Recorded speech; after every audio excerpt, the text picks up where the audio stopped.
partner at TGB, where we have 14 partners, 7 female, 7 male, unheard of in the bigger firms. However, I guess the unfortunate thing is our equity partners are all males, but we do have an even number around the table. We are found in many places in South Australia as well as in Perth and Darwin. And our Adelaide base is on Light Square. So we do a number of different areas of law, including my area of law, which is wills and estates. We do the whole gambit of wills and estates, so that includes wills, estate administration and estate disputes. The estate disputes sometimes arise for what I'm going to talk about today, but the example I'm going to discuss didn't end up being a dispute, thankfully, but definitely could have been. So I'm going to call them expensive wills, and the reason they're expensive is because they are expensive after the person dies. And why? Because they didn't do a proper will. And what does that mean? What does it mean to do a proper will? Well, there is this section in the Act that says for a will to be valid, or actually what it does say is no will is valid unless it follows this. It must be signed by the person who's making it. It must appear on it to be a will and that they intended it to be their will.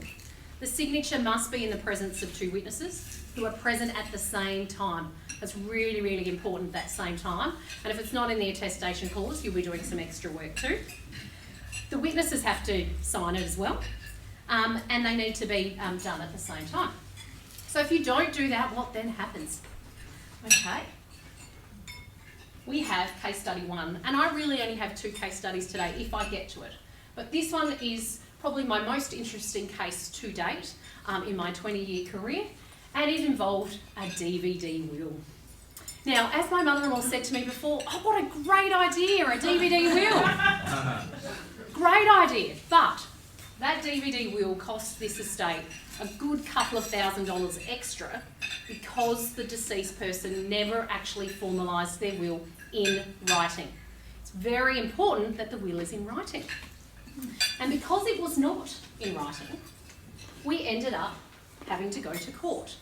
Now, thankfully, in this matter, when the client came in to see me, she came to see me. And I was able to tell her from day one, this is going to cost a lot of money, okay? It's not that you can just have a DVD will.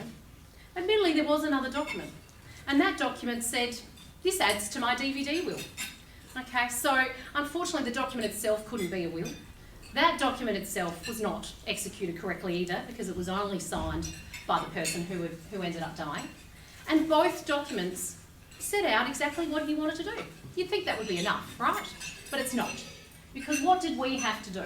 We had to do what's called a Section 12.2 application, which I call the savings clause of the Wills Act, okay? Because what it does is it saves all of those wills that don't meet the requirements of Section 8 to make them valid wills, okay?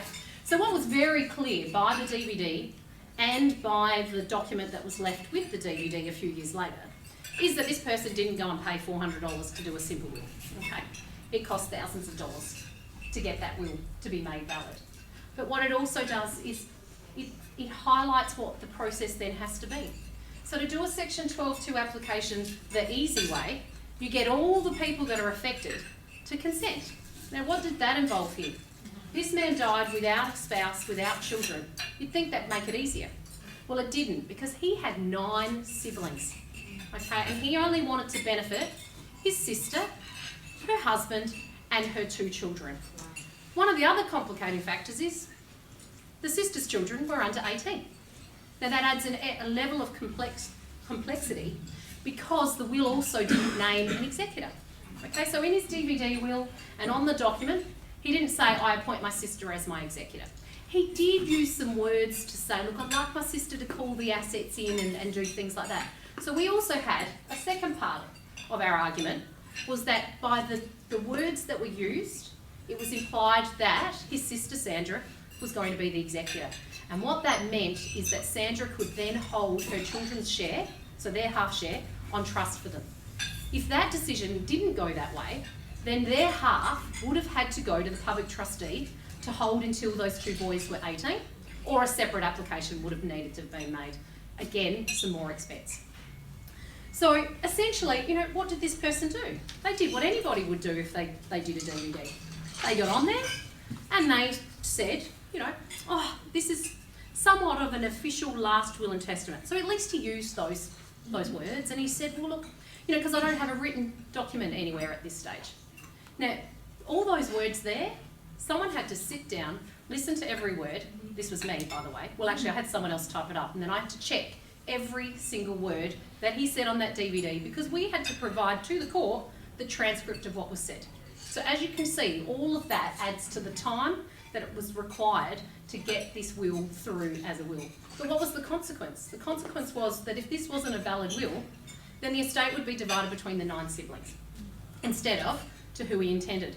And what he also said is, I'd like it to go to my sister and her husband and my nephews. I don't have a wife or any children, but I don't want the rest of my family getting my things. Okay, so he's very clear about that. But he did it in the wrong way, didn't he? And everybody, you know, I mean, these days, modern technology, why can't we do a video will? Don't we have people advertising online? Do a video will? Please don't do a video will. Until they make it a valid will, don't do a video will. If you want to say some nice things about what you might like them to do, or some wishes in respect to how they might deal with things, don't do it, because it's only going to add to the complexion. That might in itself be a will, because as you can see, the end result of this was that the DVD will and the typed up document that only had one signature did become a will, because section 12.2 made them a will. And we don't want any extra things like that, because all they do is add to the cost. Okay. So even if you've got a piece of paper that says, oh, look, you know, I did my will on that day, but I just want to make sure that such and such gets my diamond ring, that could be a will. And because it might be a will, it's going to add to the cost. So, you know, I mean, I think only lawyers like reading cases, to be honest. But, you know, the case itself was very short. We did get the consent of the other 8 siblings. I'm not sure how we did. I mean, we just wrote to them and we said, look, you know, this is what your brother did. Do you consent? They all signed their consent form. But we were lucky, because if any one of them defended it, it might not have been as straightforward as it was, okay? Because the court proceedings was really just one-sided. It was our barrister attending court, providing submissions, and the judge making the decision, because this matter was referred to a judge, despite the fact we had consent. Because when you've got consent, the registrar can do it and it's much cheaper.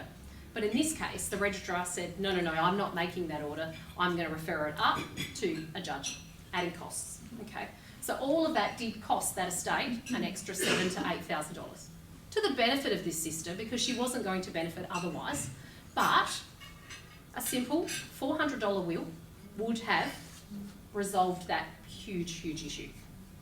So that's probably the most interesting case, really. And for anybody out there, if someone says, I'm just going to record it on my mobile, or I'm going to type something, or I'm going to leave it on my computer, tell them don't do it. Print it out. Handwrite something. Make sure you sign it in the presence of 2 witnesses. Make sure the 2 witnesses are still going to be alive when you die, because most people don't put the right attestation clause, and therefore you're going to have to go find the witnesses to say that the will was completed correctly. I did put a case study too, and this is just, you know, homemade will kit. Oh, we love will kits because they cost people money. Why? Because, as she said to me, Mum brought the will kit over when she came to visit me, and she filled in her name and address, and then she asked me to fill it in. So I referred to the internet to put the words in there. But what did she do? She said, I give all my goods and chattels. Well, goods and chattels doesn't cover the real estate that the deceased owned. So she then had a will that didn't give all of her estate away. Okay, it appointed an executor, but it didn't give everything away. It's going to be fine. It's still going to go to the same beneficiaries, only because the same beneficiaries benefit under the laws of intestacy. But, you know, just silly. All this extra funds in having to do an extra affidavit. She didn't sign in the right place either. There were 2 witnesses. Thankfully, the client was also there, and she can do an affidavit that will be required to get that through. So, you know, and I gave that other example about the unstapled will. It really is important that people follow those requirements. So as I've always said before, good estate planning is the key to avoiding conflict and issues after a person's death. And some really good advice during your lifetime is going to save you a lot of money. Well, not you, your estate. Thank you, everyone.